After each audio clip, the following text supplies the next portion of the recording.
O que acontece? Hoje nós estamos aqui no capítulo 9, ainda, de Lucas, e nós que vimos a transfiguração no Tabor, vamos entrar hoje numa outra passagem que vai se dar no dia seguinte ao que vimos no domingo passado. Então vamos começar aqui no versículo 37 da narração de Lucas, do capítulo 9, no Novo Testamento, ok? Tudo bem, Roberto? O que foi? Tudo certo? Não, pensei que eu tinha falado e falei alguma coisa errada. Não falei nada errado. Aqui. Então, temos Lucas nos dizendo assim: e sucedeu que no dia seguinte, descendo eles do monte, numerosa turba reuniu-se a ele.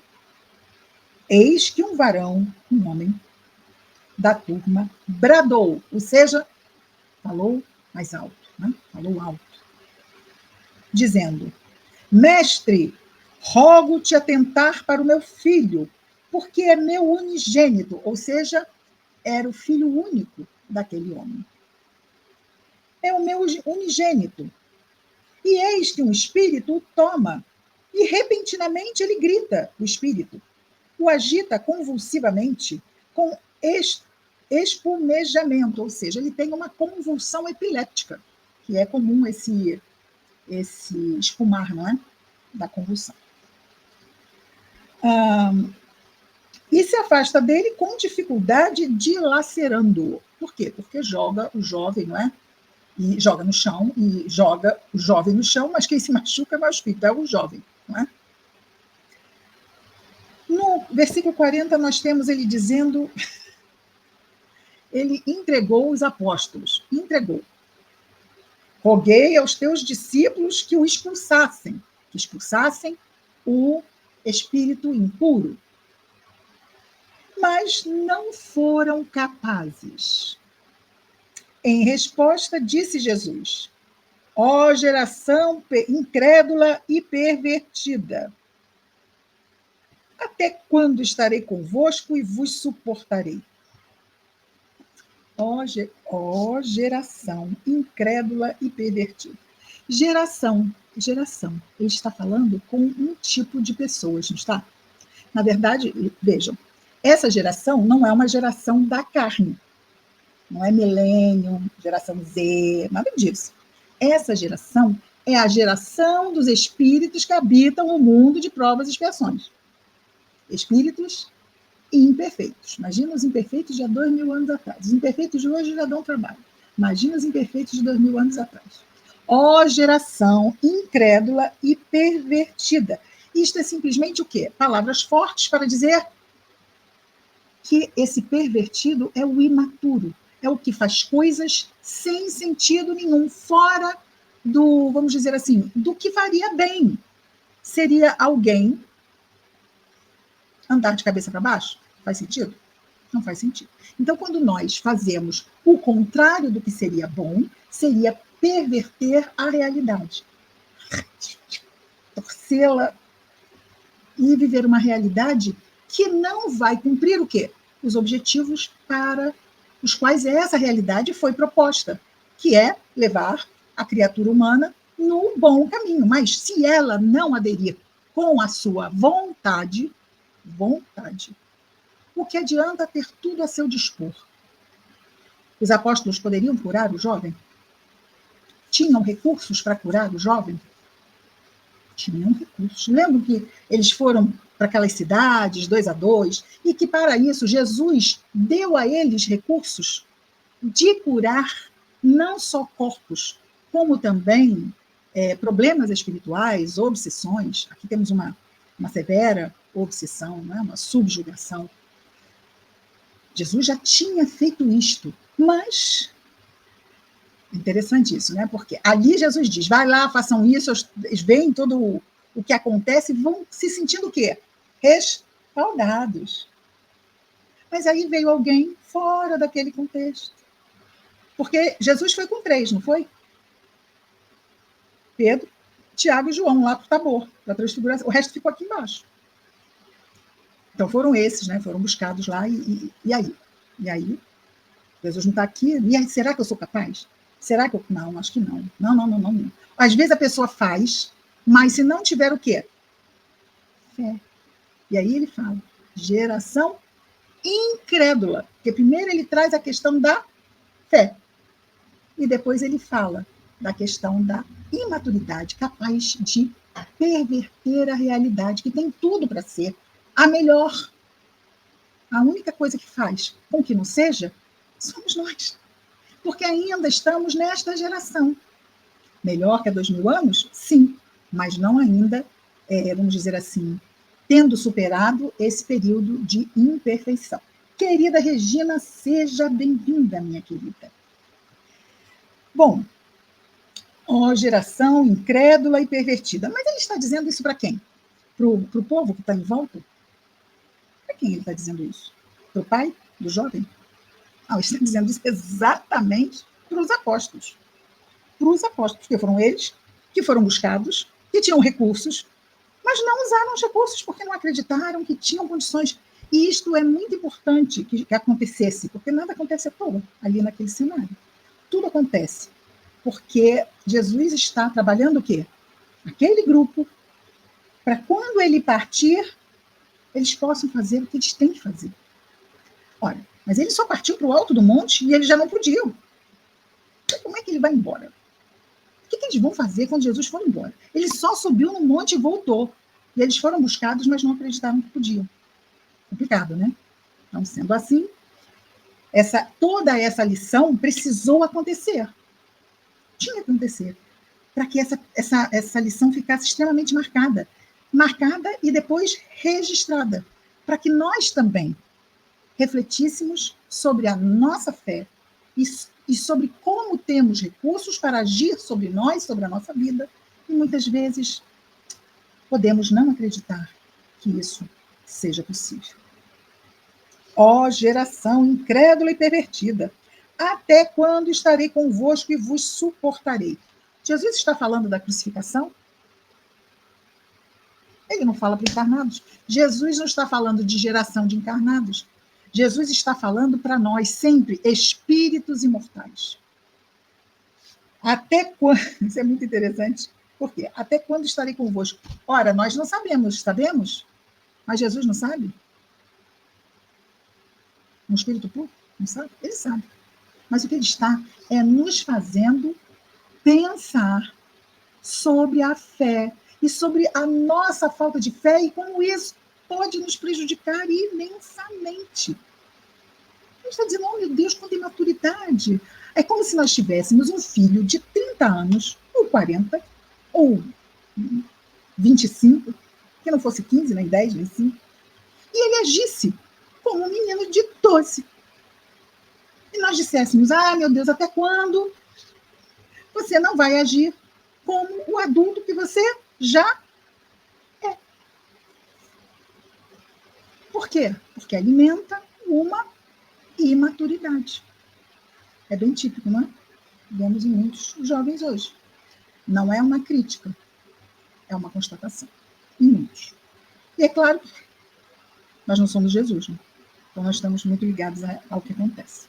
Fato é que nós, para amadurecermos, enfrentarmos as situações, não vamos esquecer que todas as situações que nos chegam, e a mensagem inicial falou sobre o quê? Sobre o discípulo que se afasta. Se afasta. O que faltou para esse discípulo? Faltou a fé, que entende a importância de estar próximo do mestre. E do Espiritismo, que nos traz a fé raciocinada, nós hoje temos condições de entender porque é importante estarmos próximos do mestre. Não porque é um dogma e tem que ser e é e porque é. Não, eu estou porque eu quero, porque eu sei que isto é melhor para mim. Eu sei que eu estou mais atenta, sei que eu estou mais apta para enfrentar. Porque é isto, ou enfrentamos ou fugimos, nos evadimos, nos afastamos, evitamos, fingimos que não é conosco e vamos ver outros interesses de curto prazo, de interesses materiais, que achamos que são mais importantes que os interesses do espírito. Ora, os interesses materiais têm sua importância? Claro que tem. Nós estamos na materialidade. Mas os interesses materiais não podem estar acima dos nossos interesses espirituais. Sim, quero passar num concurso. Isso é válido. Plenamente válido. Ah, vou comprar o... Não é o nome, Roberto? Eu vou comprar o resultado, aquelas respostas, né? Fala. Gabarito. Isso, obrigada. Vou comprar o gabarito. Pronto. Então, aí já começamos a perverter a verdade. Aí que coisa. Obrigada, Regina. Deixa eu botar gabarito. Obrigada, Regina. Pois é, queremos passar, mas compramos o gabarito. Pronto, estamos nós fugindo ao invés de enfrentar. Fugindo do quê? Do bem que viemos realizar. Porque se alguém me oferece o gabarito de um concurso, ora, isso é prova ou é expiação. Aliás, gabaritos de concurso não se vendem nas esquinas, não é? Se alguém recebe assim, tem isso, fulano, cicrano, consigo para você, tantos mil, mas você vai ter aquele empregaço por fim da vida. Gente do céu, se isso não é prova, é expiação. É preciso estar muito atento, né? Se tivermos afastados um pouco que seja, isto pode o quê? Nos convencer e comprometer. E aí vem o quê? Como era o nome da mensagem? Era aquela mensagem bonita? Só que não. 26? Destruição e miséria. Obrigada. Marcou, né? Destruição e miséria. Aí vem. Por quê? É isso. Quem planta vento, colhe tempestade. Até quando estarei convosco e vos suportarei? É a mesma coisa que um filho imaturo. No caso de Jesus, não somos filhos dele, mas somos aqueles irmãos dos quais ele é o tutor ou pastor. Somos ainda aquela ovelha que obriga que ele deixe as 99 no redil e vá, muitas vezes, atrás daquela que se perde. E feliz fica quando volta com ela nos seus ombros. Isso dito também pelo próprio Jesus na parábola da ovelha perdida. Então, Jesus sabe que vai estar conosco, e ele disse, não disse? Estarei convosco até o final dos tempos. Ah, Senhor, que final dos tempos. Não é nosso assunto aqui. Mas fato é que ele sabe até quando estará conosco. Como nós não vamos para outro planeta, este planeta vai progredir, e nós já estamos aqui, vamos ficar, mas ele não vai estar com outros que não vão ficar neste planeta. Okay? Jesus é um espírito ligado ao planeta Terra. E ele continua dizendo, e diz agora falando com o Pai. Quer dizer, ele escuta, que ele sabia que ouvir, e repreende os apóstolos. Né? Ó geração incrédula e pervertida, até quando estarei convosco e vos suportarei? Tipo, vê se aprende, eu vou embora, vocês têm que fazer. O que tem que fazer, façam direitinho. Conduze aqui o teu filho, ok? Fala assim, uma frase curta. Conduze até aqui o teu filho. Ele ainda estava se aproximando, né? Então o pai veio trazendo o filho. Quando ele estava aproximando o filho de Jesus, o daimon, ou seja, o espírito impuro, tomou de novo o rapaz e lançou-o ao chão e convulsionou violentamente. Então, o menino teve uma fortíssima convulsão. O que aconteceu, então? Simplesmente Jesus repreendeu o espírito impuro. Jesus repreende simplesmente mandando que os espíritos, geralmente é assim que ele faz, não é? Se afasta. Não faz nenhum palavras de exorcismo, nada disso. Ele conversa com aquele ser que é como nós, um espírito, só que é impuro, ou seja, aquele que ainda se compraz no mal. E fazendo isso, afastando o espírito do menino, curou o menino e o devolveu ao pai dele. Tinham pessoas em volta? Várias pessoas assistindo aquilo tudo. E é claro que os apóstolos não devem ter ficado muito confortáveis, não é?